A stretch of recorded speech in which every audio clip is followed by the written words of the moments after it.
교수님께서 존재와 존재자를 정신분석에서는 어떻게 연결이 되는지 궁금해요. 여러분들이 할 몫이에요, 지금. 그러니까 이 과목을 개설한 이유가 여러분들의 사유를 이렇게 넓히고 싶어서예요. 정신분석 쪽에서는 철학적인 질문은 정신분석의 영역이 아니라고 보고 있어서 질문을 잘 안 해요. 그런데 인간을 이해하는데 정신분석적인 측면에서만 볼 부분은 아니고 철학적인 질문, 영성적인 질문을 함께 우리가 가지고 가야 더 잘 이해할 수 있지 않을까 하는 그런 희망 때문에 제가 이 강좌를 개설한 거예요. 그래서 그 질문에 대한 대답은 우리가 공동으로 앞으로 만들어 가야 될 어떤 영역이 아닌가 이렇게 생각이 돼요. 지상선님은 개인적으로 느끼는 것은 어떤 것이 느껴져요? 존재자는 셀프인가요? 존재자. 이 존재의 모든 존재는 초월적인 모든 거 다 합쳐서 존재자라면 그래요. 존재자는 거기에 대한 혼돈스러움을 정리해 나가는 과정이에요. 그러니까 여러분이 존재라는 말을 알아들으면 이 과목을 더 듣지 않아도 돼요. 여기서 하이데거가 존재자라는 개념과 존재를 구별해서 사용하고 있어요. 그런데 과거의 철학에서 사용하지 않던 방식이에요. 그러니까 여러분이 가지고 있는 지식만으로서 판단할 수 없다는 걸 이해를 하세요. 하이데거가 여기에서 새로 디파인하고 있는 부분 우리가 따라가야만 이해가 돼요. 하이데거 얘기를.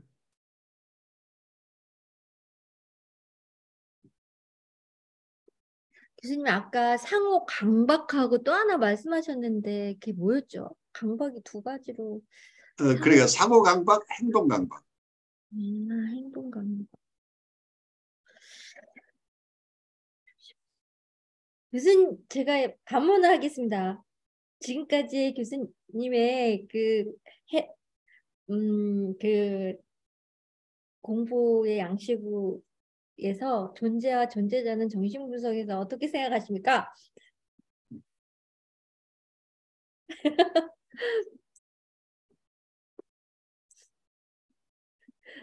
너무 어렵게. 그러니까 하이데거가 얘기하는 존재자라는 개념은 인디비듀얼, 구체화된 존재자. 우리가 만나는 모든 존재를 존재자라고 봐요.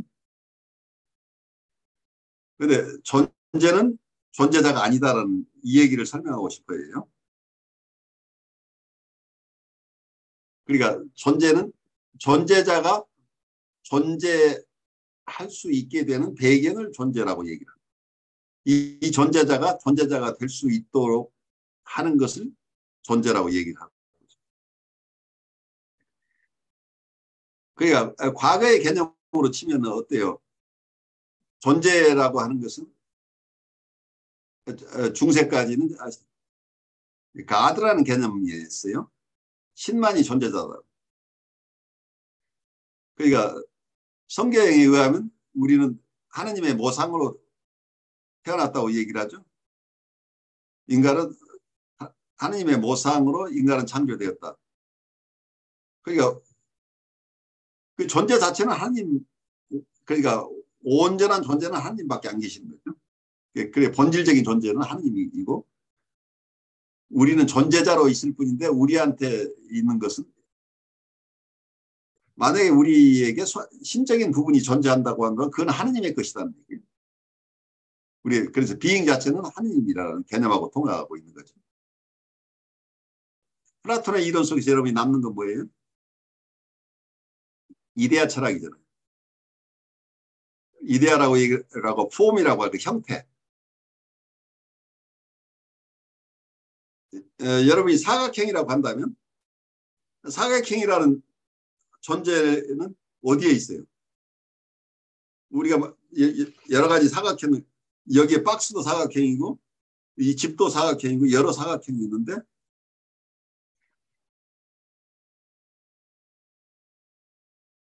이 사각형을 크고 작은 여러 사각형을 인식할 수 있는 것은 왜 어떻게 해서 각각 다른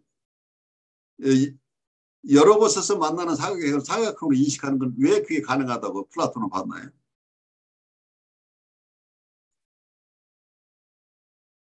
이데아의 속에서 하나의 형태가 있다고 하는, 뭐 폼이 있다고 하는 거죠. 사각형이라는 원형이 하나 있다고. 그 사각형의 그림자가 우리가 만나고 있는 것이라는 거죠. 그 본질에서는 우리 온전한 사각형은 이데아의 세계 속에 있는 거죠. 그래서 본질로는 굉장히 어려운 얘기들이에요. 근데 이제 실존주의에 오면서 이 본질을 어떻게 볼 것인가. 그래서 어쩌면 여기서 존재라는 개념을 이 본질이라는 개념, 그리고 현상이라는 개념, 이런 여러 가지 현상과 본질은 그럼 다른 것이냐, 현상 속에 본질이 포함되어 있는 것이냐 하는 이런 얘기들을 우리가 질문하게 될 거예요. 그래서 이런 질문을 우리가 가지고 가면서 하이데거는 어떻게 이걸 이해했는가, 아니면 사르트르는 어떻게 이해했는가, 이걸 우리가 함께 공부해 가보죠. 이 생각 저 생각 하다 보니까 자꾸 딴 생각이 나가지고. 근데 제일 중요한 그 딴 생각이에요. 그 딴 생각이라는 게 지금 내 자유현상 속에서 잡혀 나오는 거죠. 뭔가로 내 생각이 흘러가고 있는 게 현상학자들이 얘기하는 어떤 인텐셔널리티라고 할까요? 어떤 지향성이라고 할까요? 이런 것들이 프로이드식으로 얘기하면 내 자유현상이 어딘가로 내가 의도하지 않은 쪽으로 가고 있는 거죠. 지금 교수님 말씀하시는 것을 이제 나름 따라간다고 따라가다가 중간에 생겨 사각형에서 이데아 폼에 있는 사각형, 그게 본질이야 현상이야 하다가 사각형 하니까 제가 중학생 때인가 초등학생 때인가 막내 동생한테 노트에다가 사각형 그려주면 이게 사각형이야. 아주 그려, 네가 그려봐 그랬더니 못 그려요. 그래가지고 얘가 왜 못 그리나 이 녀석하고 막 혼내키던 생각이 나가지고. 그 사각형을 그릴 수 있었던 것은 어떻게 해서 그게 가능했을 것 같아요? 정말 쉽게 이해하기로는 정말로 어떤 사람들 공통된 어떤 깊은 의식 속에 사각형이라는 폼 혹은 이제 수학적 정의에서 네 개의 변이 만나서 뭐 폐쇄된 K에 의해서 이렇게 정의를 했지만 사각형에 대한 정의를 먼저 받아들인 것이 아니고 사각형의 아웃라인들을 먼저 배우게 되고 그걸 이제 마음속에서 막연히 조합해서 그냥 어떤 그 개념 속의 사각형을 만드는 게 아닌가 그런 생각을 했는데 그것보다 그 다양한 사각형, 그렇죠. 그 다양한 사각형의 공통점을 나는 왜 동생에게 못 알려줬을까? 예. 근데 생각해 보니까 지금도 내가 아무것도 모르는 사람에게 사각형을 알려준다는 것은 마치 컴퓨터 프로그램을 개발할 줄 모르는 제가 도스 컴퓨터에다가 사각형을 입력시켜 보겠다고 애쓰는 형태가 아닌가. 아마 이해하기가 어려워서 자꾸 딴 생각으로 머리가 갔던 모양입니다. 그러니까 쉽지 않아요. 그러니까 사각형인데 각자가 사각형을 그렸는데 완벽한 사각형이 어디에 있나요? 사각형을 그리다가 삐뚤어진 사각형도 있고 아주 각이 잘 정연하게 드러나는 것도 있지만 가다 보면 이게 좀 찌그러진 사각형 형태도 나오는데 이건 사각형이 아닌가? 어떤 것까지 사각형으로 칠 것인가 하는 문제가 나오죠. 그래서 사각형의 원형이 하나 있어야만 비교가 하는 거죠. 그러면 사각형이 직선이어야 된다고 하는 것은 하나의 관념이죠. 아이디어죠. 어떤 형태가 있어야 되는 거죠. 그런데 그 형태는 완벽한 형태로 이 세상에 존재할 것인가? 어떤 사각형을 그래도 완벽하게 사각형이라고 하는 것이 있을 수 있는. 여러분 직선이라고 할 때 여러분 직선을 그릴 수 있나요?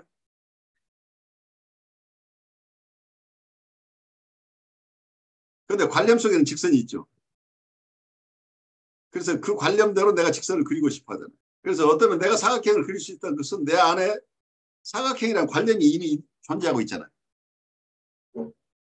그것을 내가 지금 이 세계 속에서 다시 그 카피를 만들고 있잖아요.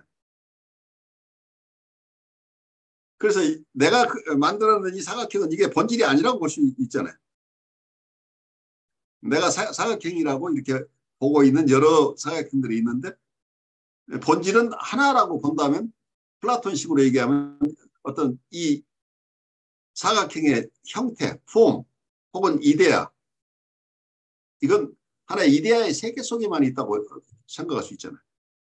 이게 어쩌면 초월적인 생각이잖아요. 그래서 그러면 이 현실에 있는 것은 다 그림자라고 볼 수 있잖아요. 이렇게 되면. 하나의 원형이 따로 있고 그 원형의 모사품이다 이렇게 볼 수 있잖아요.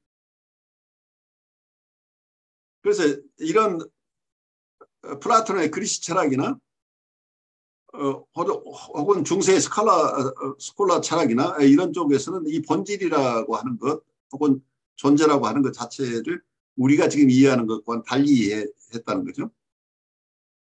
그래서 이제 그런 방식으로 이해해 오던 것을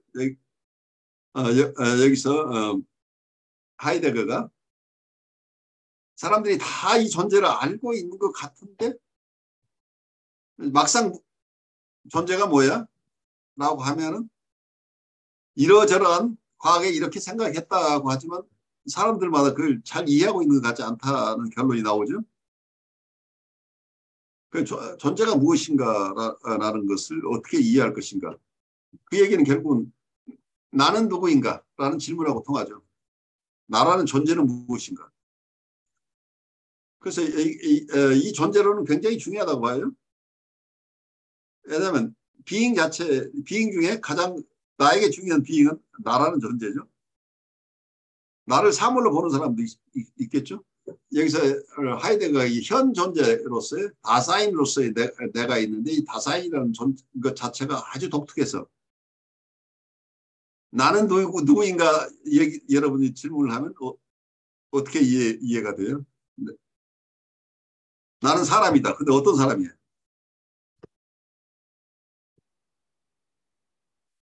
내가 과거가 없는 내가 있을 수 있어요? 나는 이미 과거를 가지고 있죠. 이미. 그리고 내가 누구인가라고 얘기할 때 내가 내 미래의 가능성하고 연결시켜서 나를 보나요? 아니면 지금 있는 이 존재로만 나를 보나요? 저는 과거, 현재, 미래 모두의 나를 보려고 하죠. 심플하지가 않죠? 네. 남들이 보고 있는데 나는 지금 현재의 나를 보고 있잖아. 근데 내가 인식하고 있는 나는 내가 지금 만약에 부두에서 하역 작업을 하는 노동자라고 생각했던 부두 하역 작업을 하는 나라고 이 사람은 인식하고 있을까요? 하역 작업을 하고 있지만 내가 여기서 잠시 일을 하지만 좋은 직장을 얻어서 나는 좋은 직장인이 되고 싶은 사람이라고 한다면 직장인이 될 나를 이 사람은 자기라고 느끼고 있을 수도 있죠. 그러니까 우리는 어쩌면 미래를 앞질러 살아간다는 거예요. 우리가 현재라고 하는 것은 그러니까 현재라는 시간 자체가 어떤 판타지라고 볼 수 있죠. 여러분 현재를 잡아낼 수 있어요? 그런데 과학적인 시간으로 우리 일생을 90년이라고 하는데 어떤 사람은 100세라고 얘기하고 어떤 사람은 60세라고 얘기를 하는데 여러분의 살아온 삶 속에서 시간이 균일한 속도로 흘러갔나요? 아니면 시간의 흐름이 느리고 빠르고 했었나요? 시간이 때로는 느릴 때도 있고 때로는 짧을 때도 있고 시간이었죠. 우리의 존재를 이해한다고 하는 것이 이 시간의 개념과 관련시키지 않고 이해하기 어렵다는 거죠. 나라는 현재에는 지금까지 형성되어 온 내가 있고 앞으로 되어가는 어떤 존재 가능성까지를 포함해서 자기라는 개념을 가지고 있다고 한다면 그러니까 이 시간을 하나의 호라이즌으로 보자 하는 어떤 지평선으로 볼 때만 비잉을 이해할 수 있다고 보는 거예요. 지금 딱 정태적으로 지금 나를 딱 집어서 이게 나라고 얘기할 수 있는 어카운팅이나 이런 쪽 공부하시는 분 같으면 대차대조표라는 게 있고 손익계산서라는 게 있죠. 대차대조표는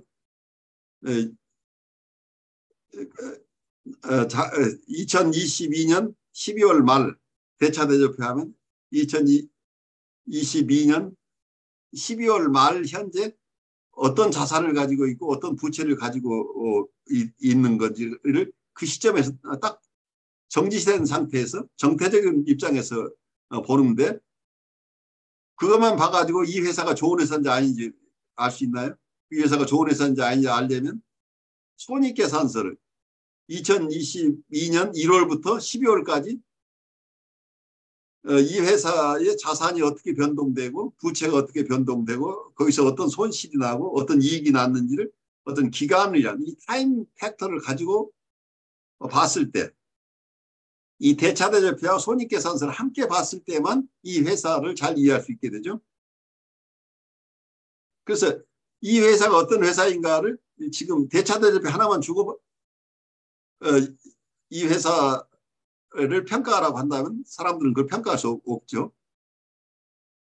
그래서 이 시간 안에서 이 회사가 어떻게 영업을 해왔는가, 초기 상태에서 어떤 변동을 거쳐서 그 말기 상태, 말기의 자산이나 부채 상황으로 옮겨왔는가. 그래서 이 변화를 함께 봐야 되는, 이게 어쩌면 변화하는 과정이 어쩌면 시간이기도 하죠.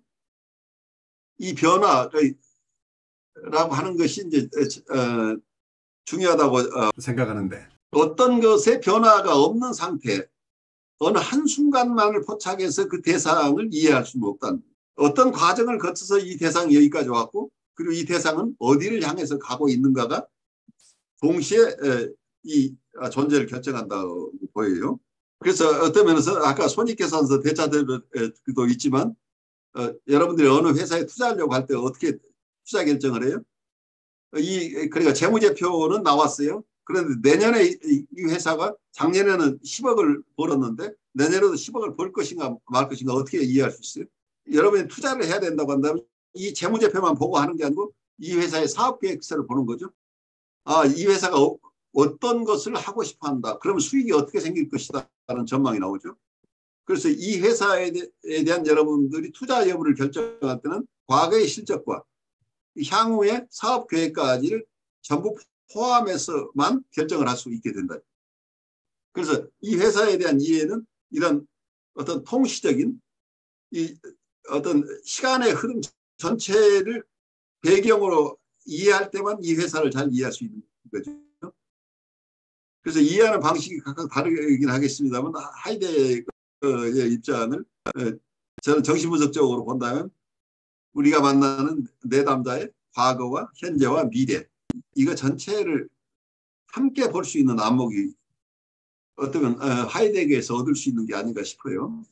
이 존재라는 것을 정태적으로만 볼 부분은 아니고 어떤 역동적으로 다이내믹하게 이해하는데 하이데거의 철학이 정신분석이고 세계에도 큰 도움을 주지 않을까 하는 생각을 해봐요.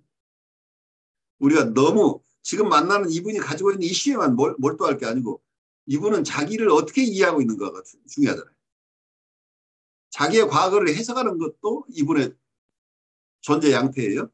이분은 자기를 어떻게 이해하고 있는가, 그리고 이분은 자기의 미래를 어떻게 이해하고 있는가, 미래를 어떤 모습으로 받아들이고 있는가에 따라서 이분의 현재의 삶이 결정이 되는 거잖아요. 그 현재의 삶은 과거와 미래의 종합판이라고 보여요.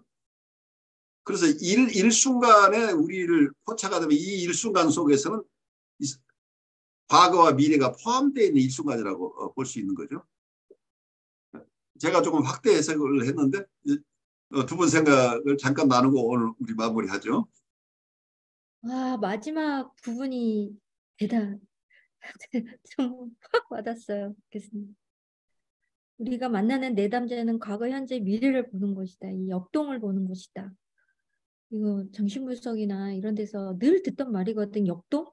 예, 이것이 존재와 연결을 이렇게 시키니까 너무 명확한 거예요, 그냥. 저한테는. 그래요. 네.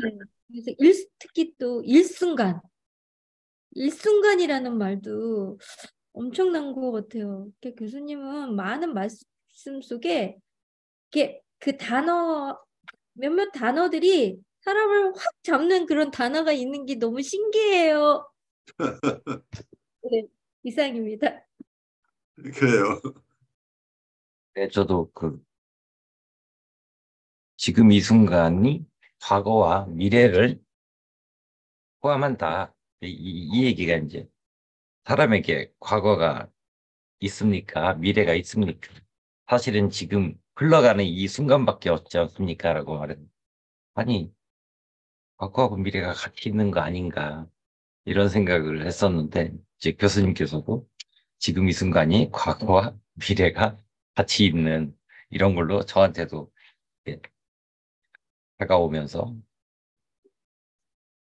이, 모르겠습니다. 이 하이데거도 분명히 여기 어디선가 존재를 알으려면 먼저 과거와 현재와 미래와 시간 속에서 존재한다.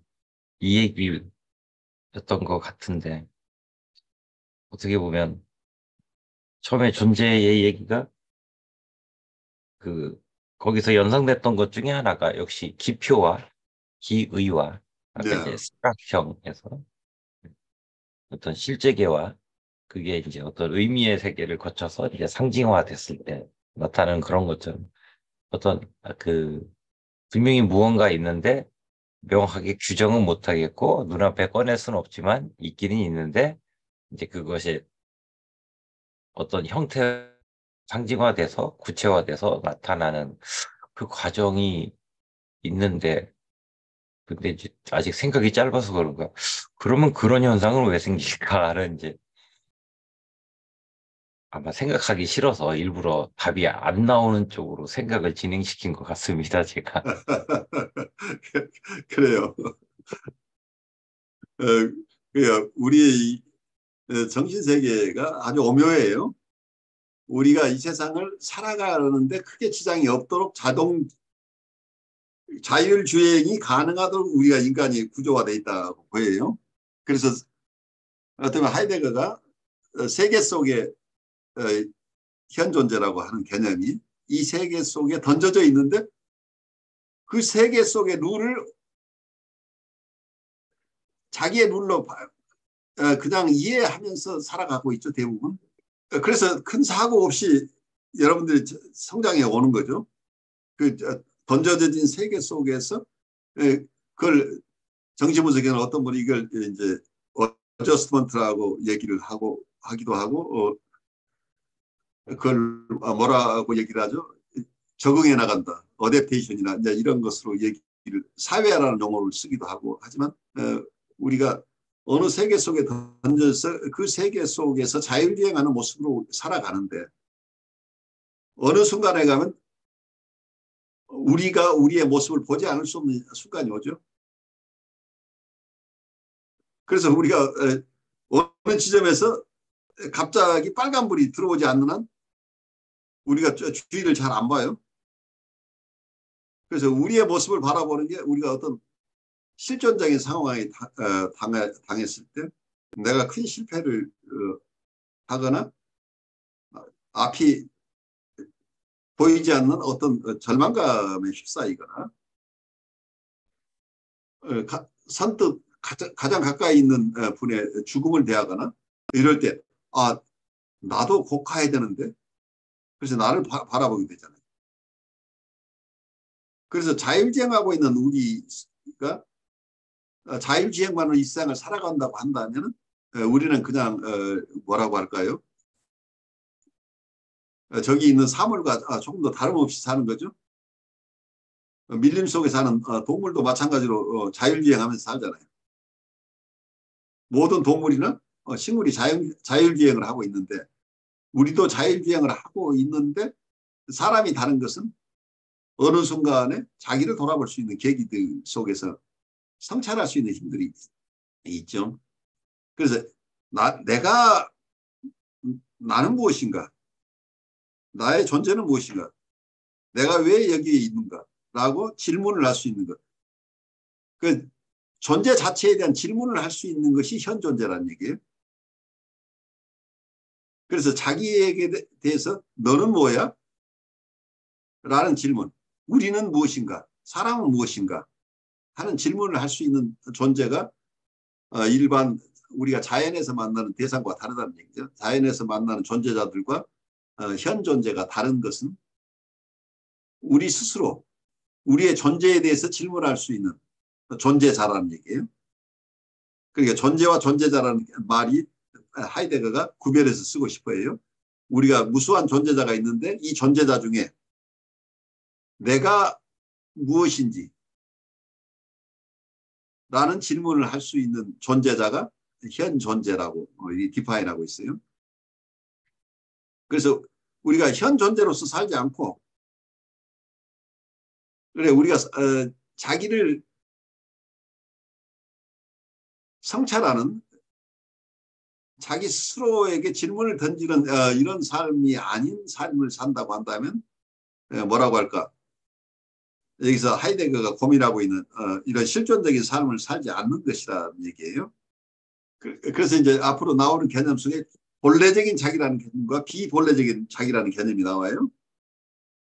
비본래적인 자기는 아무 불편 없이 자율주행하고 있는 나예요.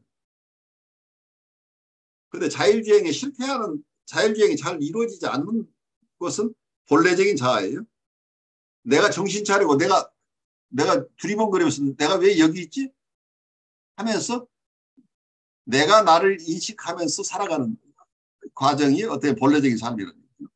그러니까 내가 깨어나지 않고 자율주행으로만 평생 살 수도 있다는 얘기예요. 그래서 여러분들이 자율주행하는 요즘 말로 치면은 AI라고 할까요? AI처럼 살 것인가? 아니면 내가 누구인지를 질문하면서 이 세상을 살아갈 것인가 하는 것을 우리 스스로 결정해야 될 부분이죠. 그래서 비본래적인 자기로서 살아가는 것이 전혀 불편함이 없다는 얘기예요. 많은 분들이. 그래서 아까 나치 수용소를 관리하던 관리 책임자는 비본래적인 자기를 살아낸 사람이에요. 그런데 여기서 어쩌면 쉰들러스 리스트에 나오는 그런 얘기들은 깨어난 자기죠. 그러니까 본래적인 자기인 거죠. 주위의 사람들이 생각하는 모든 그런 사고 방식이 아니고 내가 누구인가 그 독자적으로 자기를 성찰하는 사람의 얘기라는 얘기예요. 그래서 비본래적인 자기를 사는 사람은 왜 본래적인 자기를 살지 않았느냐고 질문을 하면 역정을 내요. 난 자율주행하면서 잘 살았는데 왜 갑자기 나보고 이러느냐. 이제 이런 항변이 나오는 거죠. 본래적인 자기는 자기 스스로 책임지는 자기죠. 자율주행 자체가 자유를 주는 것 같은 자율주행이라는 자체는 프리덤이 없는 존재예요. 역으로 생각하셔야 돼요. 자율주행하고 있다고 하는 것은 거기엔 이미 프로그램된 대로 살고 있다는 얘기예요. 우리가 AI로서 살고 있다는 얘기예요. 아무 생각 없이 살 수 있도록 프로그램대로 살아가는 거죠. 모든 동물은 자율주행하고 있어요. 그런데 인간이라고 하는 우리가 실존적인 인간이라고 하는 것은 본래적인 자기를 찾은 사람이라는 얘기예요. 자율주행이 아니고 자유의지를 가지고 선택해 나가는 인간이라는 얘기예요. 그러니까 자기 스스로 선택하기 때문에 책임도 져야 될 인간이라는 얘기예요. 그래서 자유의지, 선택, 책임 이 부분을 우리가 이해하는 게 실존주의를 이해하는 데 큰 도움이 될 거예요.